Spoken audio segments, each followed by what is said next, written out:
And welcome back to Cottage Talk. I am Russ Goldman, co-hosting with me today is Max Cohen. This is our preview of Fulham's match on Monday against Leicester City. In this preview, we're going to be breaking down the match basically at the end of this episode, but we're going to do this show a little bit differently. I tried this out on a prior episode. I'm calling this buy or sell. I have several topics I'm going to give Max and myself. And basically, it's going to be a statement, and we're going to either agree or disagree. Agree is buy, sell is disagree. So just keep that in mind when we go through this. I have several topics that not just are about this match, but about Fulham moving forward. It should be fun. Before I go on any further, I have to welcome back Max to the show. Max, how you doing? Doing good, Russ. Final four matches of the season. We're staying up. That's what matters. We can go and enjoy it now, but I think the focus now shifts to can we break that points record? And we're looking at 3 wins from 4. I think we have to be aggressive here. And that's just my mentality. 3 wins in the final 4. That has to be how we finish. Okay. Well, why don't we start there? I didn't even build a little banner for that. Buy or sell, Max. Fulham will break the points record. Well, I guess if sellers disagree, I'm going to say sell because I don't think we're on the form to win 3 or 4. And I think, there's a world we don't win any, honestly. I mean, these are teams who are one in good form, or all of them except Palace are fighting for their lives. I think the match against Leicester is going to be very difficult. Very difficult. Okay. And I agree with that. And we'll talk about that a little bit. I'm actually going to buy. I think we're going to get the 3 wins. I think the final win is actually going to be against Manchester United. A little bit of a grudge match. So I'm going to say we break it, but we shall see. So that's an interesting way to start the show. Before we go on any further, I told Max before we started a couple things. First of all, if you don't know this, Max actually works for Punchbowl News, and you can actually watch him every once in a while on MSNBC in the mornings, Max. Tell us a little bit about your TV appearances here. Yeah, thank you, Russ. I appreciate that. Yeah, I cover Congress, the U.S. Capitol for Punchbowl News. We're a newsletter covering American politics, and I'm doing some TV hits early in the morning, 5 a.m. Eastern time on MSNBC, some others on local TV, some C-SPAN. But I always say it all starts back in Cottage Talk when Russ made the decision to do streaming, to do YouTube, to do video in the pandemic. This is where I got my start. So I'm like, hey, this stuff's easy for me. I've already done Cottage Talk streaming live. That's great, man. That's great. And like I said, a little bit of a shout out to your coworkers at Punchbowl News. They've been very nice. They've been tweeting out the show. So thank you. And it's a great way to get your politics. Max is doing an excellent job. I would highly recommend following on Twitter, Punchbowl. I would highly recommend it. Okay. All right, Max, let's get to it. Like I said, I got several topics. We're going to be talking about moving forward for Fulham Football Club. But before we move forward, we have to look back. So, Max, I'm going to ask you this question. Fulham got screwed against Liverpool. Buy or sell? I'm selling this. I'm selling this. Okay. I am of a different mind than most Fulham supporters about the Liverpool match. And I see people feel super strongly. That's a penalty. I'm sorry. I don't really understand what people are saying. Diop takes a heavy touch, Russ. He swings a wild boot at the leg. And yeah, he fouls Nunez. That's a foul. I'm not really sure what other people are thinking. Did he make the most amount of contact? No. Was it maybe a little bit exaggerated? Sure. But that's still a foul. That's still a foul. I don't know what people are thinking about. And our finishing was poor. I think we played well, but to say we got screwed, we got shafted, I disagree. I don't think we deserved to win. Vinicius couldn't finish. Reed couldn't finish. Harry Wilson put a poor ball across the box. I mean, we had situations when we were in the final third, but we didn't deserve anything out of the match, in my opinion. Okay. I'm going to disagree. I'm going to buy this. I'm going to say Fulham did get screwed because I'm going to ask you this question, okay? And I said it on the show. The roles are reversed. It's a Fulham player. It happens to Liverpool. Does it get called? I don't know. I mean, I understand the situation with big club bias, but at the end of the day, I think Liverpool were the better side. I mean, we were penned back. We played pretty negative for a lot of the match. They had tons of pressure early on in the game. I don't know. But yeah, I think it's frustrating that they seem to get the calls. But listen, I'm someone who I'll complain about the ref, sure. Let's complain about Issa Diop. and the terrible mistake that led to the goal. The terrible mistake. If you play out of the back and you want to replace Tim Ream, who's a great ball playing left-sided center back, Right. you can't be doing that. And he seemed to get off scot-free because fans want to whine about the ref. Whatever, but Issa Diop lost us the match. Well, you can look at it that way, Max. You can. No, I understand your argument because he put himself in that situation. That's the argument for you, is that he created this opportunity. I think Darwin Núñez died big time. I thought he died. It looked like he was already going down. Carl Tanner actually shared this. I've seen angles of this that you don't even see contact. It is, if there's contact, Max, it's very minimal, but he put himself in this situation. That's your argument. I still think that if the roles were reversed, this doesn't get called. I'm sorry. It doesn't get called. I think Fulham got screwed. That's a great way to start the show. We disagree already, my friend. We disagree already. Okay, good stuff. Let's move on. I don't want to talk about Liverpool anymore. I'm done talking about them. Enough with that.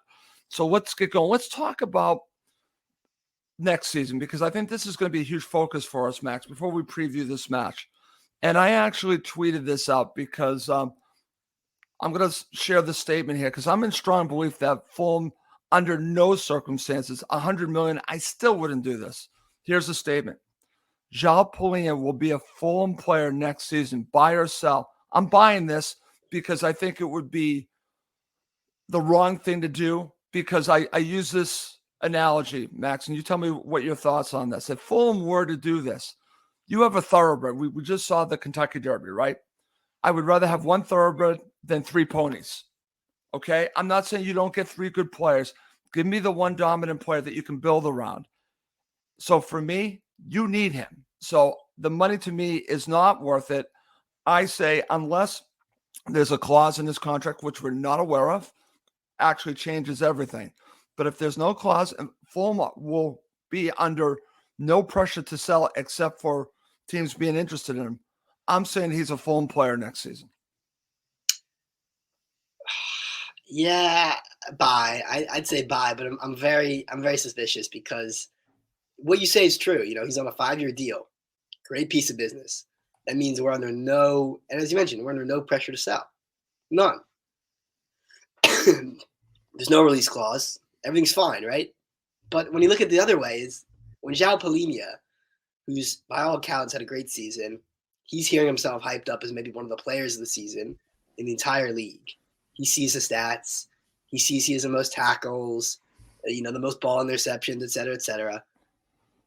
And when a big team comes in, a big team who plays Champions League football comes in with a 70, 80 million pound bid, and he sees a chance to be at the very top level, Fulham fans are not considering that. I think what you said, Russ, misses a big part of the conversation. We're not thinking about the player. We're thinking about the club. Now, right. Of course, we're Fulham fans, so that's what we think about. But put yourself in the shoes of Palhinha. I mean, this is a stepping stone club for him, to be completely honest. We have to be very brutally honest about Fulham. We just got promoted. We just survived. We're not playing in Europe. If a team who plays in Europe comes and gives him an offer, his head's going to be turned. And yes, he's under contract. And yes, we're under no obligation to sell. But does he start making a stink? Does he start leaking quotes to his agent? And suddenly Portuguese media is saying Palhinha wants to go. Palhinha wants Champions League football. Palhinha thinks Fulham are holding him back. I think we're underestimating this transfer saga because we all know he's one of the best players in the league. And so many teams could use him in center midfield. So many teams could use him. And he'd play. He's not like going to a Carvalho or an Elliott, Sessegnon, who will just languish on the bench. He could honestly walk into a starting 11 of a top team. So I think marginally buy, but I'm not optimistic about Palhinha because what does he do? What does he do when a bid comes in? That's my question. We don't know. So that is a factor in this that we can't really, I hate to say, factor in, because you are right, Max. It's a great point because players do have a good amount of say of ultimately what happens. They can make a stink if they want to. We just have not seen any evidence that he has made any stink about being at Fulham. It seems like he likes being at Fulham, but this is a factor that we just don't know, and that could be the game changer. If he really wants to leave, as others have told me, the player ultimately will have the last say on this. Probably right, but I'm just looking at it from a Fulham perspective. if they were to do this, I'm still buying because I don't think that this is going to happen, even though we're seeing all the speculation. We're seeing a ton of speculation on this, but I still don't see it happening because I think Fulham know how valuable he is. I think they know that he's happy at the club, but if he made a stink, that's the game changer. Then you have to think about what would be the damage here, having a player at Fulham that might not want to be there. But we have no evidence of that yet, Max. So for right now, if I'm Fulham, I go with the idea he's my player, and I'm banking on that. That's why I'm buying it. And I agree. And I'm with you. I think it's a buy. For me, it's a marginal buy. Marginal buy. Okay, I'll but buy shares. I'll buy a couple shares. I'm not going to. But I see the other side. That's what's good about doing it this way is that we can talk about it and we can actually get into the gray area because there is some gray area with some of these. All right. Now let's talk about a player that you and I have gone back and forth on based on his performances. Most of them have been good. Some of them have been bad. Let's talk about Jedi. Let's talk about Anthony Robinson. His stock is going to rise, my friend. The more good matches that he plays, he goes against players of high talent and is able to shut them down. His value keeps going up. And by the way, his crossing is getting better. Value keeps going up. His situation is different. The contract is right now a short-term situation. So he definitely has more leverage here. So here's the question. Jedi will be a Fulham player next season, buy or sell? I'm selling this. I think he will be gone. I actually think Jedi is going to move on. I don't know if it's going to be Man City, but I don't think Fulham are going to be able to hold on to him. I do think, again, maybe I'm reading between the lines, but I have a feeling he might want Champions League football. So I'm saying Fulham will be forced to sell him. So I'm selling this. I don't think he's a Fulham player next season. I'm going to buy, actually. I'm going to buy. I think. Wow. I don't. We're disagreeing twice, though. Yeah, I mean, there's been a lot of chatter about him leaving. You know, we've all seen the links to Man City. Yeah. Prominently, but no. I mean, because I don't think he's good enough right now. I think it's the difference between Palhinha and Robinson is that Palhinha could do it. I don't think Robinson would. And he knows if he went to a big club, he wouldn't start every single match. And I don't think a club wants to take a risk on him just yet. I mean, he's had one good Premier League season, right? Right. Just one. I mean, the first one wasn't terrible. I'm not saying it was awful, but it wasn't good. We got relegated and he was still adapting. He said one good Premier League season. And not great. I'd say Palhinha's been great. Jeda's been good, but not great. He needs to add more end product. We know this. He's improved his one-on-one defending, I think, tremendously, but it still has weaknesses. And I don't think a big club's going to come in just yet. This could be a next summer situation, I think, Russ. Okay. Very interesting. Okay. This goes back to our conversation about Palhinha. I want to bring Carl into this. When Palhinha isn't playing, we're so much worse. It's a worry if he leaves. This is my argument. They don't have a replacement. Can they find someone that can be a replacement? Yes, but can he do what Palhinha does? I don't know, my friend. I think this is the crux of my argument. Why I don't see Fulham selling him is because I don't see someone that can do what Fulham need him to do in Marco Silva's system. I agree. I mean, if it's a question of whether I want him to stay or want him to go, of course I want him to stay, but right. It might be out of our hands. It just might be. Okay. Let's move on. Let's talk about Mitro, okay? I'm going to phrase this a little bit different. Mitro will not be a Fulham player next season, buy or sell, okay? I'm going to sell this. I think he's still going to be a Fulham player. So I'm saying he will not be a Fulham player. That's a statement. Your thoughts? Yeah, this is confusing, Russ. You're trying to trick me here. No, that's Sal. Yeah, he will be. He will be a Fulham player. So you're selling it, okay? Because no other club is going to want to go within a 20-foot pole of him after the brutal assault on the referee at Old Trafford. Just the disgraceful. Oh my God, he could have killed him, Russ. Oh God, how is that guy still alive? It's a miracle. I don't know, Max. The prayer is just uplifted. I'm so glad he's alive. Yeah. No, in all seriousness, I do think he'll be at Fulham. Yep. And although I am kidding about the whole situation, I do think that played a role. I just don't think clubs want to take a risk on Mitro. But that's fine for us because we know he's a great player and he's settled here. But yeah, I don't see him leaving. I don't see him leaving. I know there has been speculation in the past. I haven't seen any anything recently, but there will be teams that will come in for Mitro, and I don't see it happening, but we shall see. But that's why I'm selling this. I did throw you a little bit of a curveball, but let's go back to what we've been doing before that. Let's talk about Marco Silva. Like I said, I'm throwing everything into the ring here, my friend. Okay, let's talk about this. Marco Silva will be full manager next season, buy or sell. I'm buying this. I know there's a threat out there of, say, Tottenham and maybe some other clubs, but I think this is just my opinion. I don't have any information on this. I think Fulham will eventually sign him to a new deal. I don't know what the delay is on this, but if I'm Shahid Khan, show him the money, give him the money, and show him that you're going to back him in the transfer window. And so Marco will sign a long-term contract with Fulham. What of Fulham's future right now for this season, my friend, hinges on this.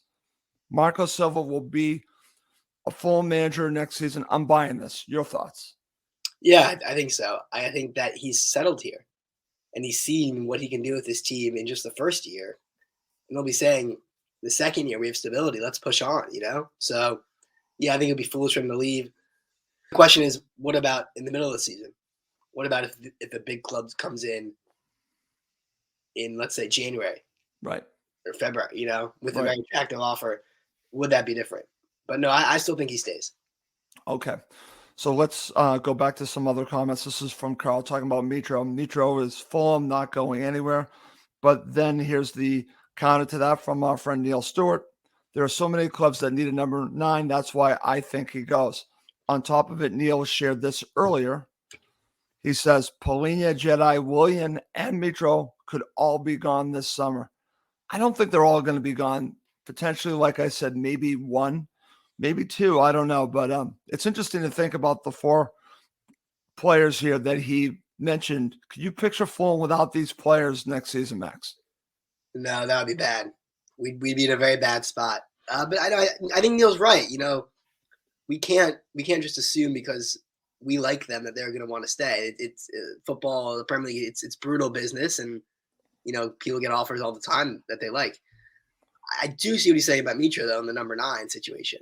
Yep. In that it's a very valuable position, but I just think that Mitra is not your classic number 9 just because of, I'm not going to call it baggage, but his unique circumstances, and him being settled is so important to how he plays. And I think a big reason he stayed at Fulham as long as he did is because, his kids love London. There's that Serbian restaurant, right by Craven Cottage. He has a community here, and that's so important for him as a person. And I don't see that being replicated in another club. And I think clubs understand that. Okay. Excellent stuff. All right, my friend, let's move on. Let's now talk about a very controversial subject. Okay. This is going to be very controversial, and I want to get your thoughts. I'm going to share my thoughts on this as well. So we all know the controversy with season tickets. Okay.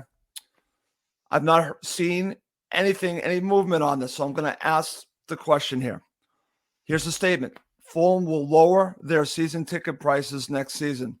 I'm selling this, my friend. I don't think that they're going to change anything. There's been absolutely no change in the season ticket prices in general. I think they have basically put the prices out and they're going to stick by it. I think that they should make some adjustments after everything that has been said from their customers. Listen, the Fulham supporters are their customers. If you look at it as a business, they should be adjusting to everything that they're seeing. But I just don't see it, my friend. I think that they've made up their mind that this is the way they're going to go. I disagree with it. I agree with having basically an increase based on the economy. That I'm fine with. But when you're talking 18 to 20% for a lot of these season ticket holders, I just think it's too much. I don't see anyone making any movement. I don't see the club changing their ticket prices right now. So I'm selling this. I think they're going to stay the same. Yeah, unfortunately, I have to agree. I think the club's making a very big mistake here. Totally agree. The way I see it, right, is that the Riverside stand is bearing the biggest brunt of these season tickets, right, Russ? You see the stuff shared online, and it's just like exorbitant for a season ticket in the Riverside stand. You hear a couple things about Fulham, right? We're not a big club. We are No. not a big club. We have a stadium which is going to be around 30,000. I mean, we're going to struggle to sell that out each match. It's not going to be a piece of cake to sell that out, right? And what is the solution there, right?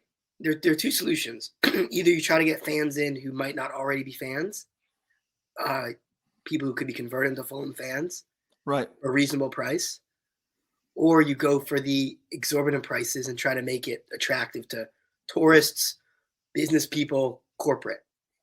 And Fulham have chosen the second option because no normal Londoner who might be converted to a Fulham fan is going to pay those Riverside prices. It's insane. It's almost like American sports, which we all know our prices are too high here. Way too high. So it just doesn't make sense. We're in the Premier League. It's our second season up. We could expand our fan base with legitimate people who could become Fulham fans, who live in the area or might just want to take a chance. But instead, they're pricing people out. I think it's a very bad decision. Okay, excellent. I totally agree, Max. And what's interesting about all of this, and I use the Kraft family here, who the Khans happen to be very close to in regards to the NFL. So I do know that they talk, and I almost see a parallel here to what happened with Gillette Stadium, the same thing that's happening with the Riverside Stand, where once they built it, the prices were exorbitant. And it became about the corporate money, because I actually think this comes down to, like you said, tourists, but also they're trying to get corporate money. This is what I truly believe. With that stand, that's their thoughts. The way that they built that stand, they, again, my opinion, think that that stand is going to help them compete.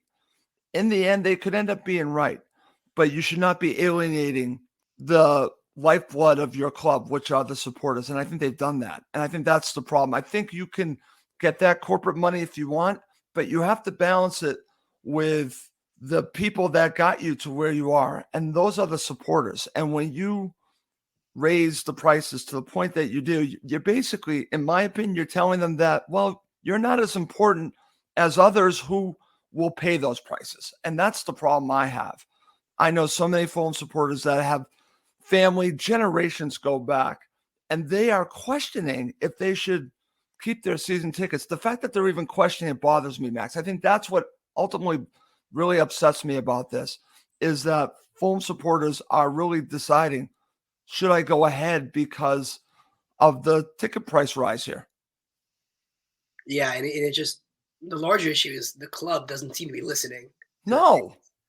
And that's disappointing because, as you said, the fans are the lifeblood of the team. Yeah. And I don't know why there isn't that feedback loop, which there should be. This should be, my friend. And I think that's why I'm glad that we're talking about this. We're trying to get this out. Fulhamish are getting out. Fulham Focus are getting out. We're all talking about Friends of Fulham. You go on the website, the Fulham Supporters Trust. We're all talking about it. How can we all be wrong here? We're all getting it out there. We're all basically upset about it.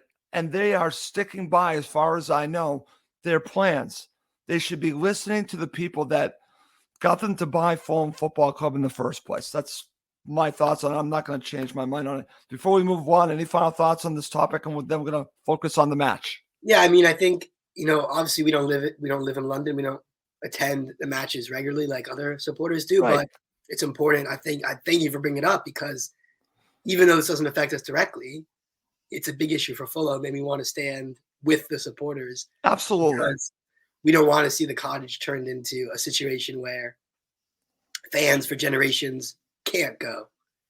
I mean, Because think that's about that. terrible. I mean, that to me is just horrible to even Yeah. think about. I mean, listen, you've seen the comments questioning if they should buy season tickets, and it could be twofold. One, it could be the prices are too high, but two, it could be just making a stand, which I wouldn't disagree with. But the fact that supporters feel like they have to make a stand really bothers me.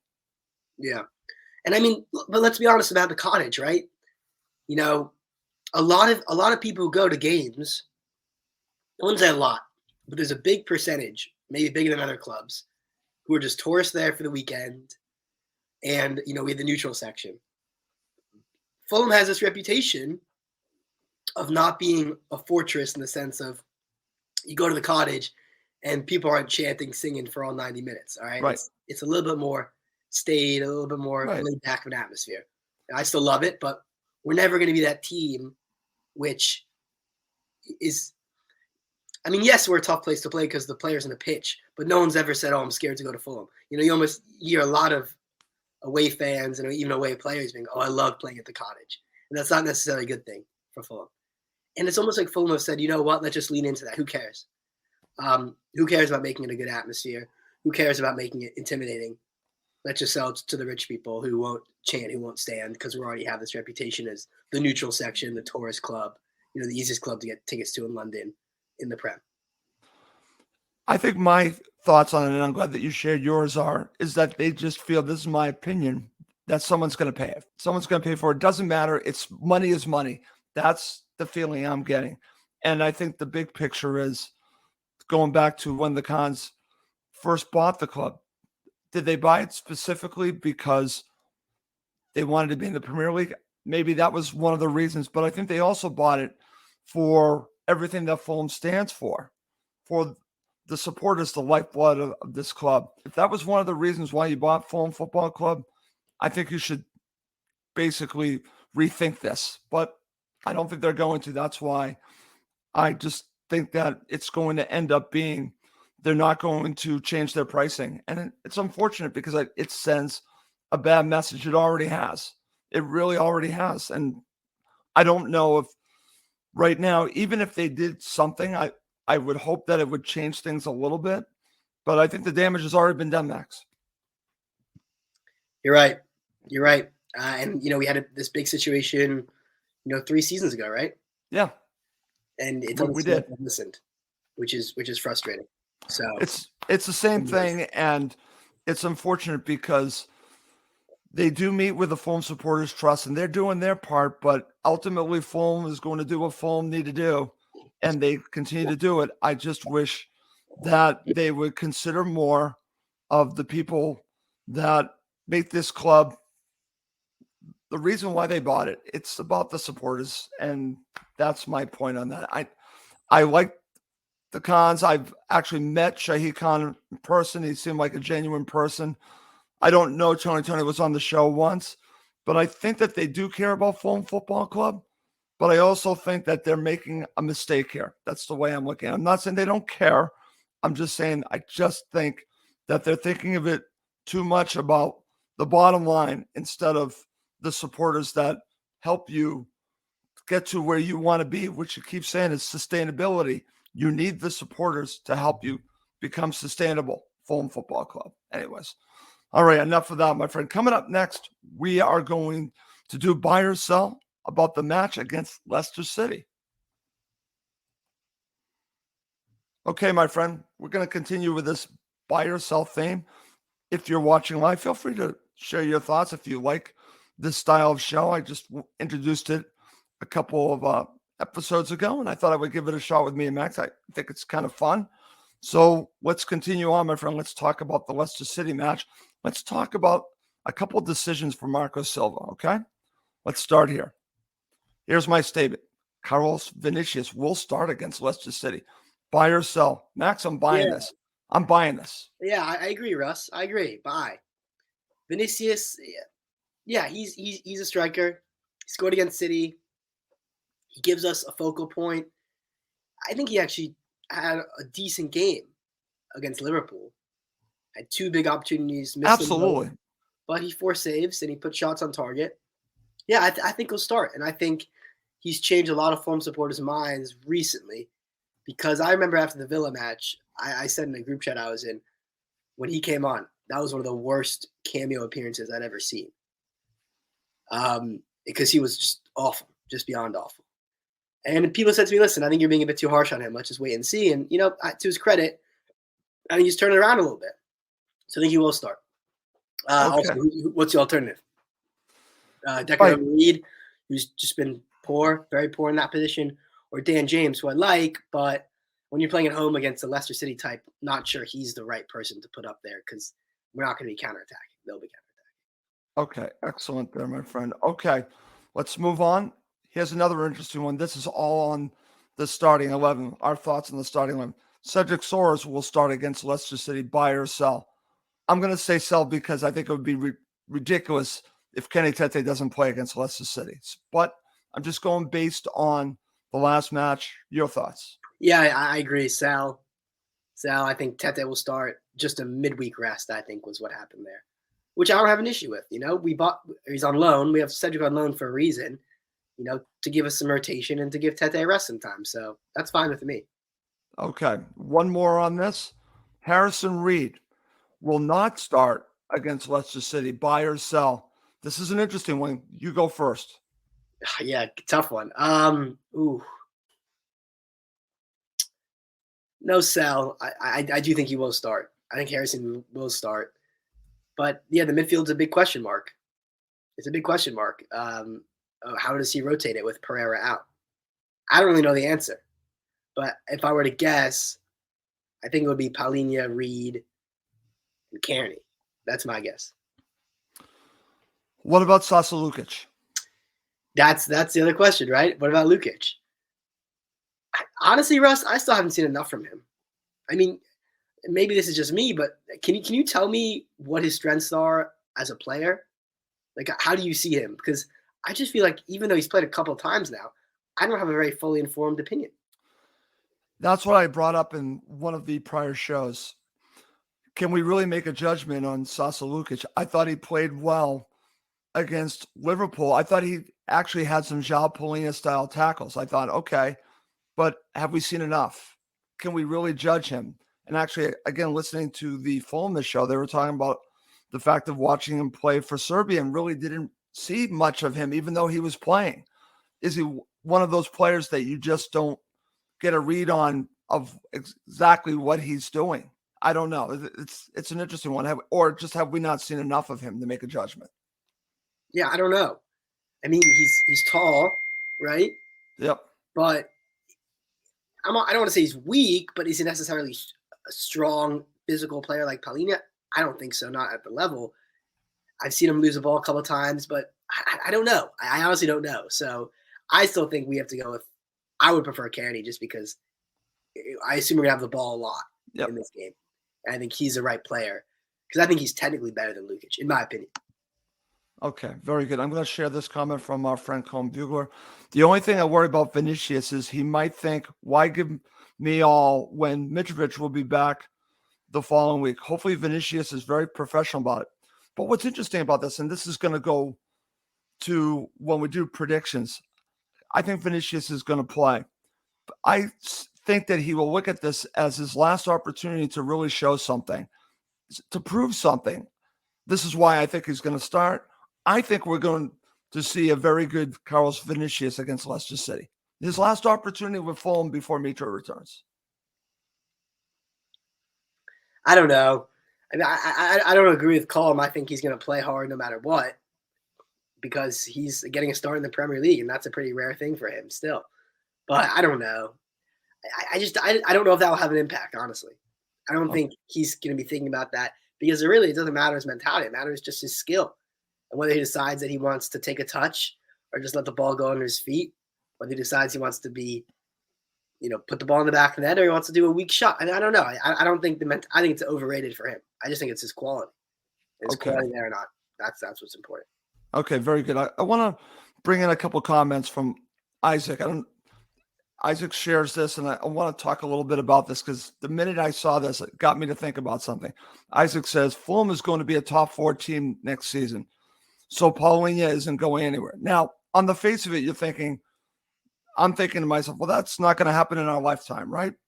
But then you look at Newcastle. Now, Newcastle has the ability to spend a lot more money. And I've said this before, Max. At this point, I'm not ruling anything out. I'd say 10 years ago, I would say there's no way in hell this would ever happen. But I actually think the Cons really want to be in the top 4. They want to be in the Champions League. I'm not saying that it will happen in our lifetime. I'm just saying that this is what they want. I truly believe they didn't buy Fulham Football Club to just be in the Premier League. I think they bought Fulham Football Club to compete with Chelsea, Liverpool, Arsenal, Man City, all of them. I still believe that. Yeah, I mean, on the face of it, I agree. I'm like, that's ridiculous. We're not going to be top four. And I don't think we will be. I love it, but I don't think we will be. But put it this way, we're probably going to finish 10th, I'd say, this year. Yep. 9th, 10th, 11th. Those are the three positions we could finish. And at the start of the season, I think I was saying 17th or 16th is where we finish. So that's six places essentially above where we thought. So it's a 6 place improvement. And if you ask me where I thought we finished next season, I'd probably say 10 again. So if we finish 6 places above, that's fourth. So, it seems ridiculous, but consider how much we overperformed this season. No one thought we were going to be 10th. No one. I still think no one thinks we're going to be fourth, but I mean, not to say crazier things have happened, but look at how well we've exceeded expectations. Okay, very good. All right, my friend, let's move on and let's continue to focus on this match. I gave you a couple different scenarios. So now let's talk about Leicester City a little bit. So Jamie Vardy, who is still a dangerous player.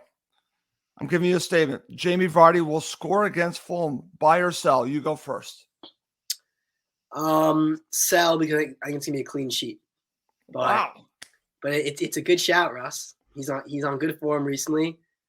I think, I don't know good form, but he hadn't scored in ages and he just scored. So yeah, it's good form for him. He's still an old fox in the box. He's still so dangerous. Absolutely. But I think that we're gonna handle him. Okay, I'm going to sell this too. I don't think he's going to score.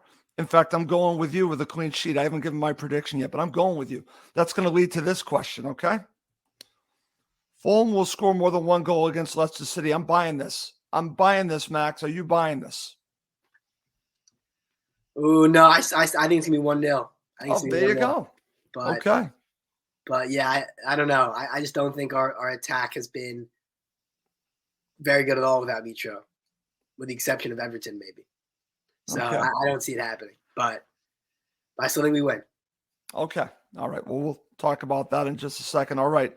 Max, as we focus on the match, how does Fulham beat Leicester City? Now, what's interesting about this, and I gave this a lot of thought, and I have a respect for Leicester City.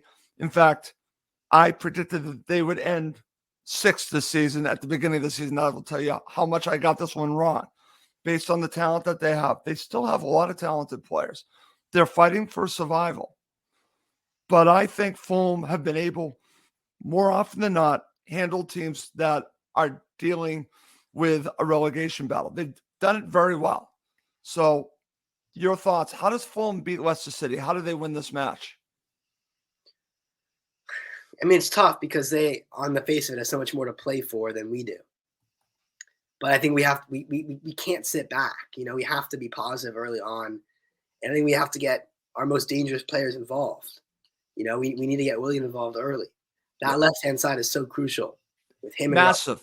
We need to get them the ball and get them involved, because when they're involved, Fulham play great. We need to focus on just not switching off. Leicester City, they're going to target set pieces. They're going to target counterattacks with Vardy. We're going to have to be aware of that ball in behind. But we also have to remember, this team, although they're fighting for a lot, they just drew Everton 2-2. Everton's a terrible team. Everton's a dreadful team, We've seen it. Leicester have played, I think they're undefeated their past 3 matches, right? I think they're on a better upturn form. But this is not a team who's mounting some last gasp challenge. It's not like they're winning 5 in a row. So although, yes, we should be wary that they'll be fighting, they're also not in great form, and we shouldn't expect them to be some kind of revelation. So, give them respect, but don't be too afraid of what they have, and know that if we get the first goal, which I think we will, that might deflate them and heads might drop. And that's very crucial, I think, is getting that first goal. Okay. The one thing, I'm glad that you brought this up, because when you really look at the season, Max, and we've talked a little bit about this, we talked about Jedi having some not so stellar performances. If I remember correctly, some of those not so stellar performances might have happened when Willian has been out. So I think that partnership is key to how Fulham tick, because they really are strong on the left-hand side. I'm not saying on the right-hand side they're not strong, because I think Kenny Tete does a lot. You can get a good amount of play now, even from Harry Wilson, who's now showing a little bit of what we saw last season. But the key for Fulham is always the engine room, in central midfield, but it's on the left-hand side. That's where they make their hay. If they're firing, if they're playing together, we're talking about Willian and Jedi. Fulham are going to be tough to beat. I agree. And, we're playing at home. We need to build off that. We need to build off a strong start and get the mentality that we're not just at the beach. That's very important, because I think that's the biggest thing we're fighting against, is that people think we're playing for nothing.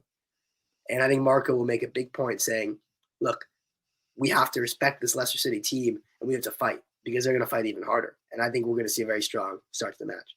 Okay, very good. All right. Let's go to starting 11. Let's go to what you think Marco will do, and I'll share mine.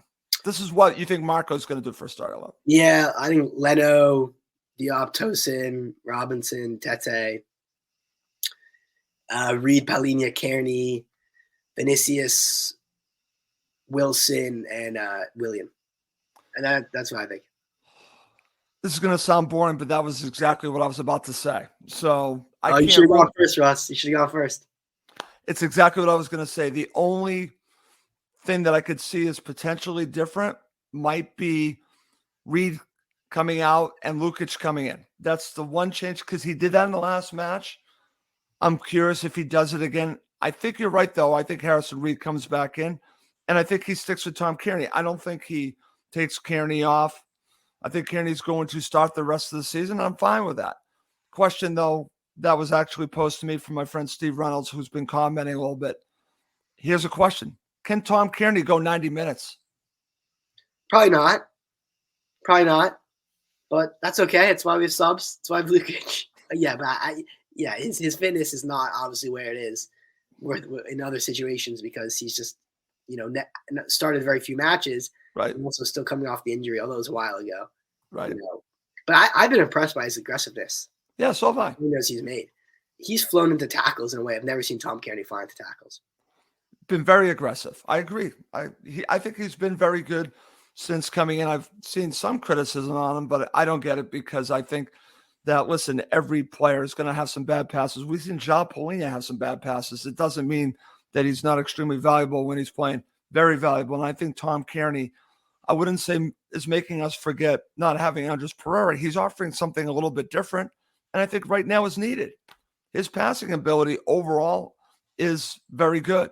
Not that Pereira's is not, but it's just different. Okay. All right, my friend, let's end with predictions for the match. I'll go to you first. What is your prediction? Well, you've already given it, so give it again. Yeah, I think it's going to be Fulham 1, Leicester City 0. Who scores? William. Okay, I like it. Okay, I'm going to go 2-0. I think Fulham are going to score a couple goals, and my goal scorer is going to be a little bit different. I'm going to say Harry Wilson and Carlos Vinicius going out with a bang. I'm going to say he's going to score a goal. Good. So I'm going to go 2-0. All right, good stuff. All right, Max, this has been fun. What did you think about the way we did the show? I like it, Russ. I like it. And I think that what we should do in the summer, we should do a different one. It's like keep, sell, or bench, which I've seen a lot on social media. I like that. Yeah, it's like a fan of a club gets asked to each individual player in the squad, every single player. That's a great one. Keep, sell, or bench, which I think is fun. Keep, sell, or bench. I like that. We get a lot of people involved. It's quick. I do want to say Steve Reynolds says Washington/Philly tailgater pub. I will be at both matches. I think Russ is going to Philly. I'm going to Philly. We'll be in touch. I'm talking to the Fulham DC supporters group, the Fulham Philly, maybe some other Fulham podcasts. It's going to be amazing. Hope everyone can join us in the States. If you live here, you're traveling, we will be there. We'll keep you guys updated. Okay. And I'm glad that this has been asked. Max and I are going to talk about meeting up in Philly, and I'm going to try to see if I can connect with some Philly Fulham supporters that we can find a place where we can meet up. A general place where we can meet up. Who knows? Maybe we can do a show somewhere. So that might be fun as well. I am going to Philly. Max is going to be in DC. So we're going to have a very good summer, my friend. Seeing Fulham play, it's great. I'm looking forward to it. And I look forward to seeing you again in person, Max. I got to meet Max. I was just thinking about this before we did the show about a year ago. It was, Russ. It was like a year ago. It was the first week of May. I remember it. Max came up to Boston. And I'm going to tell everyone where we went, which was the Halfway Cafe. Let's see if Max remembers the Halfway Cafe in Watertown. We had a good dinner. We talked Fulham. That was great. It was a lot of fun. It was just very good. Okay. I just want to share this comment from our friend Coleman. The pessimist in me says 2-2, hoping for a comfortable 2-0 win. Coleman, I'm going 2-0. Let's hope I'm right. Before we go, Max, and it's been a great show, I want to share just a quick little story with you. So I work at a health club. I'm a manager at a health club in the Boston area, which has a lot of different medical offices associated with it.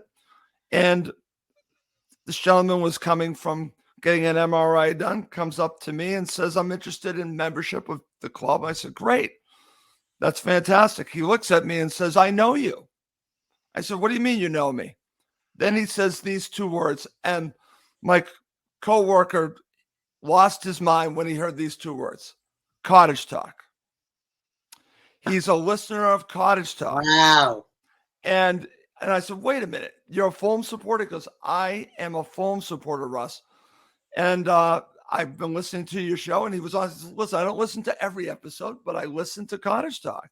Celebrity Russ. It was the coolest thing. It was the coolest thing. It made my Friday. So I want to thank this person for just letting me know that he was a listener. Listener of Cottage Talk. Doesn't happen every day that I meet a fellow Fulham supporter. It just doesn't. So it was really nice. So I just wanted to share that story. That's great. That's awesome, Russ. Yeah. And Wayne says, and I agree with this 100%, Russ, your channel is outstanding. Keep it up. So testament to all your hard work. Love being on the show. Thanks for having me. Well, Max, it's always great to have you on, really. And you do a great job. And like I mentioned, what's great is that I hope soon that I can watch you on MSNBC. And again, Punch Bowl News, please check out Punch Bowl News. All the people that they do a phenomenal job. And I just want to give them a shout out. They were nice enough to tweet out the show the last time Max was on. Thank you for doing that. I really appreciate that. And Max does a great job, and I'm lucky to have Max as part of Cottage Talk. Final thoughts before we go, Max? Yeah, I think, we need to win. We need to win to set the positive tone, because we lost 3 on the trot now, all by 1 goal. And the performances are there. The results just aren't. But we can't get in a poor run. If we lose 4 in a row, if we even tie, I wouldn't be satisfied. So we need to win, and that's a mentality the players have to have too. Okay, and I agree with you. They need a win. They need to end strong. That's why I am buying that they will get the points record, because I think it's important. Plus, I'm going to go on a Leicester City YouTube channel coming up later on this afternoon in the evening in the UK. And I was listening, Max, to another podcast previewing this upcoming match. It's actually from the BBC in Leicester. And they were talking about this is the perfect time to face Fulham, right? And I'm thinking it might not be. You want to know why? Because of what has happened the last 2 matches. This might be the wrong time to face Fulham, because they have something to prove here after the Man City and the Liverpool situations. I don't think this is the best time to face Fulham. Plus, you've got Carlos Vinicius having probably his final match to play before Mitro returns. I think that there's a lot going for Fulham, that this is not the right time to play Fulham. I disagree with that statement. So that's my final thoughts. Okay. Well, that's going to do it for this episode of Cottage Talk. As always, please do subscribe on YouTube and Apple Podcasts. Leave a review on Apple Podcasts. It does help other Fulham supporters find us. Well, that's going to do it for this episode. My name is Russ Goldman. My co-host is Max Cohen. Thank you as always for watching and listening to Cottage Talk, now part of the talkSPORT Fan Network.